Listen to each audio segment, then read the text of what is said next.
Salut à tous, François Burgat, politologue français reconnu et spécialiste du monde arabo-musulman, comparaîtra ce 24 avril devant le tribunal correctionnel d'Aix-en-Provence.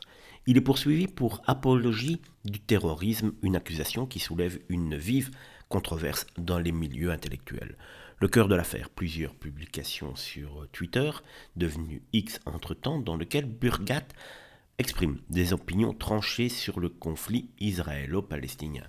L'un des messages les plus pointés du doigt, j'ai infiniment, je dis bien infiniment plus de respect pour les dirigeants du Hamas que pour ceux de l'État d'Israël. D'autres publications, il relaye également des déclarations du Hamas, notamment sur les événements du 7 octobre, niant tout simplement les accusations de viol et qualifie les combattants de Gaza de combattants de la liberté et de la dignité. Ces propos, pour ses accusateurs, franchissent la ligne rouge. Mais pour ses soutiens, François Burgat ne fait que tenir un discours analytique et politique dans le cadre de ses travaux de recherche. Il ne s'agirait pas de soutenir le terrorisme, mais de comprendre les dynamiques à l'œuvre dans les sociétés musulmanes. Selon eux, c'est la liberté d'expression qui est en procès aujourd'hui.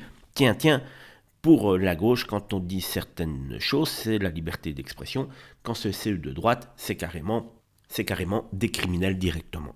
Ancien directeur de l'Institut de recherche sur le monde arabe et musulman, Burgat est une figure clivante. Ses ouvrages comme Comprendre l'islam politique sont largement cités, mais aussi vivement critiqués.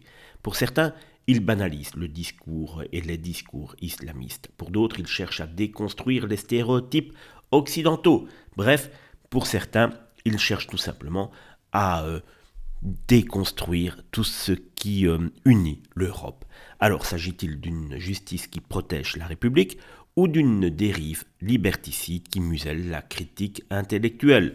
Une chose est certaine, ce procès marque une fracture entre deux visions de la société française, celle qui refuse toute forme d'ambiguïté face au terrorisme et celle qui craint qu'à force de condamner des mots, on finit par condamner tout simplement la pensée.